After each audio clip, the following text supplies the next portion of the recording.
que je voudrais vous passer, premièrement, un extrait d'un documentaire. Morgan Freeman décide de se poser la question, mais quel est le plus ancien texte où on a parlé de la résurrection après la mort et de la vie éternelle? Et voilà qu'avec des moyens colossaux, il part à travers le monde, et nous allons regarder le premier extrait, et vous allez voir où finalement tout le monde l'emmène.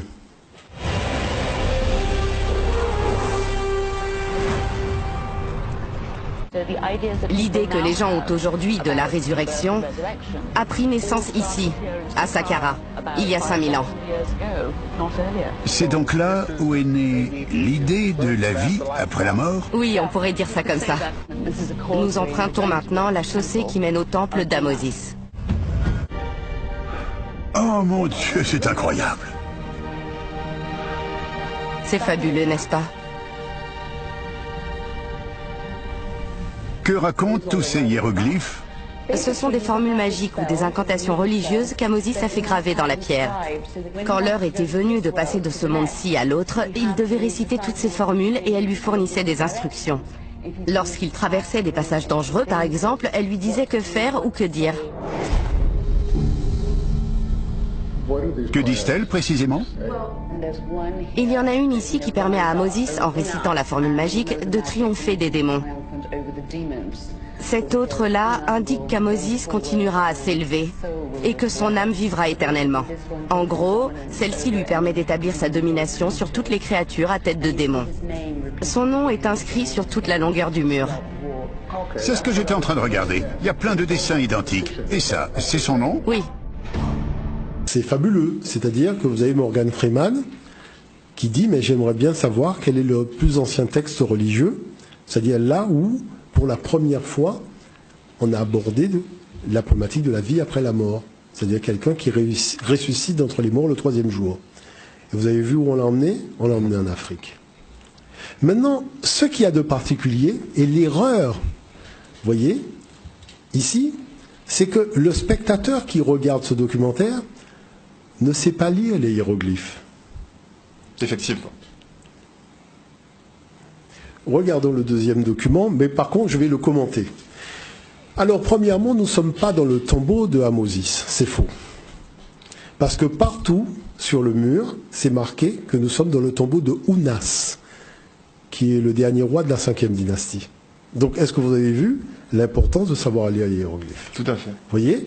Parce que regardez le nom de Amosis dans un cartouche et regardez le nom d'Ounas inscrit sur les murs.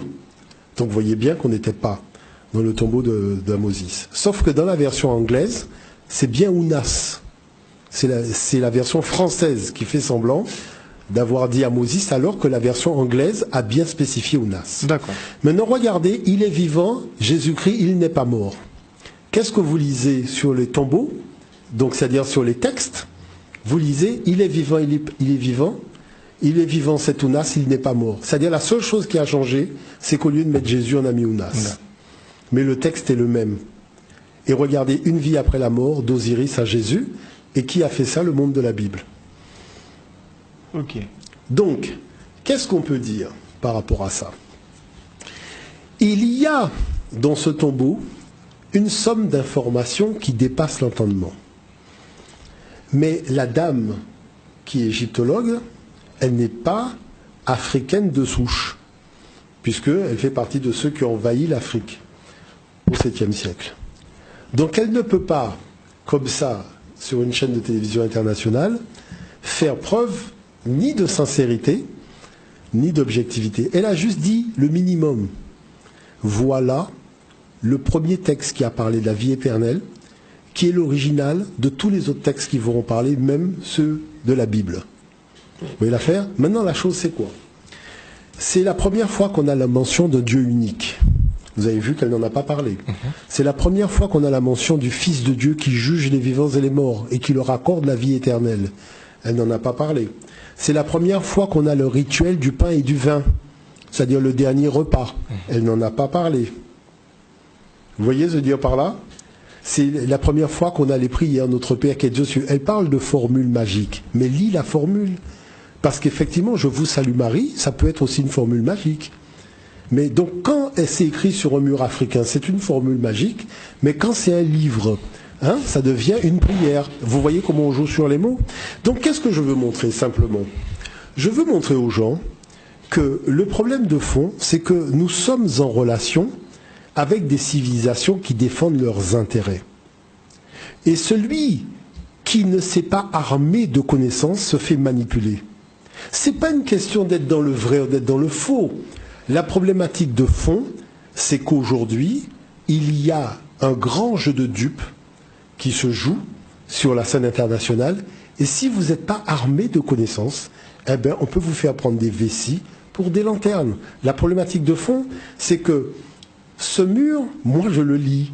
Et j'ai acheté, alors je vais terminer juste par ça, j'ai acheté la traduction complète des textes, donc en hiéroglyphes, du tombeau du roi Ounas, puisque c'est la première fois qu'on a écrit un texte sacré.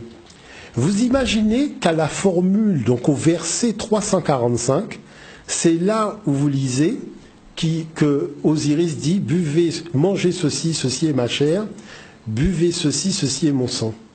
Vous imaginez que dans le document, vous passez du verset 341 au verset 364. Pourquoi on a ôté le verset qui va de 342 à 363? Qu'est-ce que ça cache? Parce que c'est justement là où il fait l'Eucharistie. C'est là où il dit « Prenez le pain, ceci est mon corps ».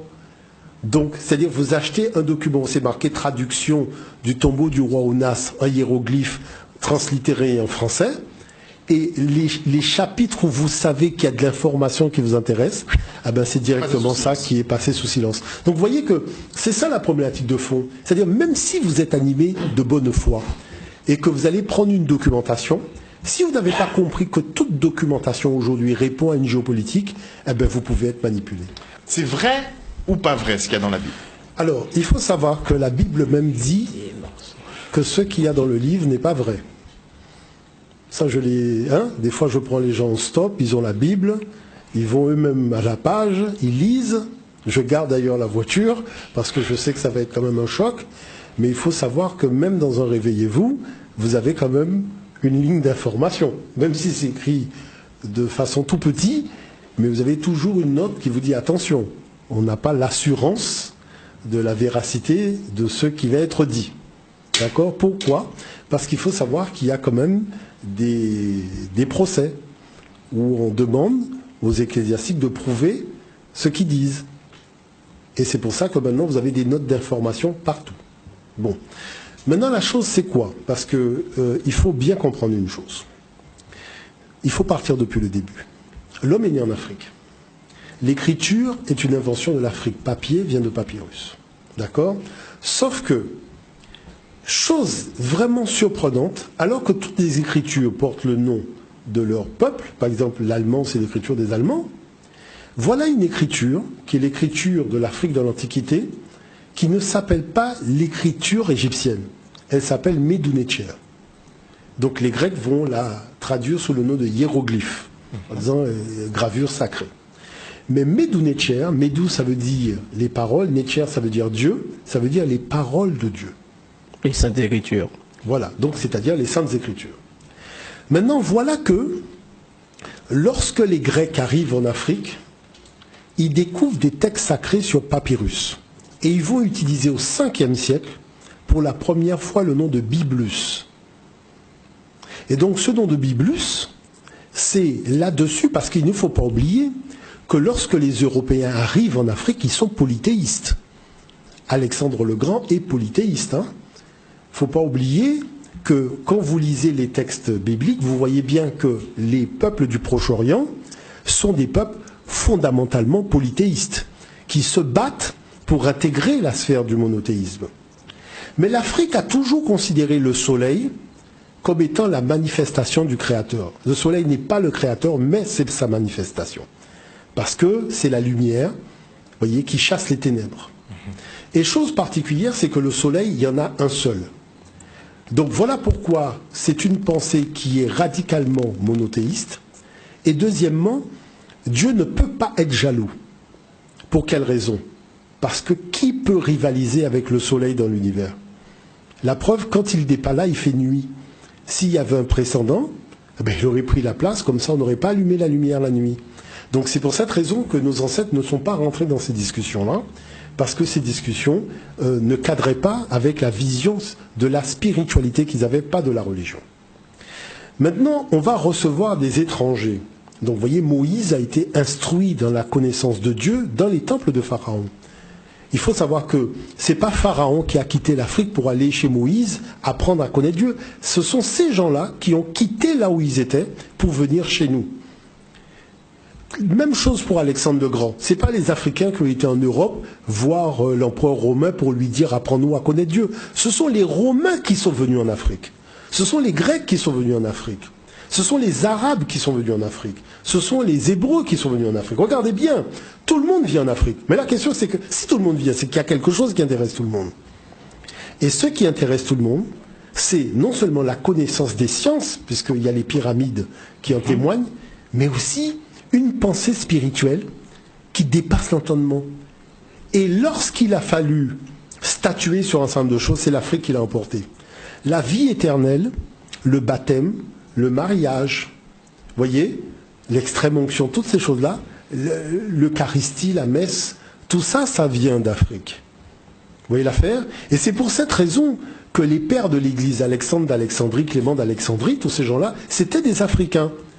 Et dans la bibliothèque d'Alexandrie, on avait mis les textes sur papyrus qui étaient les copies maintenant des textes qui étaient gravés sur les murs, comme dans le tombeau d'Ounas. Donc voilà que, ayant maintenant des documents, que vont faire les peuples? Ils vont traduire dans leur langue les textes, et le mot Biblus, quand les Européens vont traduire la totalité des textes africains, ils vont maintenant réacclimater ça à leur culture, parce que l'Afrique est matriarcale. Ces gens-là sont des patriarcaux et des nomades, alors que l'Afrique a reçu un message spirituel, alors qu'elle était matriarcale, sédentaire et pratiquant l'agriculture. Donc il va y avoir une réacclimatation de tout cela dans la culture des nomades, donc des envahisseurs, qui vont réadapter les textes à leur culture et à leur projet civilisationnel. Donc à partir de ce moment-là, ils vont devenir impérialistes. C'est vrai qu'ils l'étaient déjà au départ, mais là, avec cette connaissance-là, ils ont trouvé le moyen d'unir des millions d'hommes autour d'un idéal de valeur au service d'une personne qui n'est plus obligée de les payer. Parce qu'avant, il fallait des mercenaires et payer les mercenaires. Là, simplement, on va lever une armée. Vous savez, les croisés, on ne paye pas les gens. On dit au nom de Dieu, on va tuer les Arabes. Tout le monde se lève pour tuer les Arabes. Vous voyez ce que je veux dire par là? Donc, ils ont trouvé l'arme secrète. À partir de là, on organise le colonialisme et l'esclavage. Pour faire avancer la réflexion, je me disais, autant apporter de l'eau au moulin de la réflexion des téléspectateurs, ce qui nous permettrait, justement, et qui leur permettrait aussi de gagner en objectivité.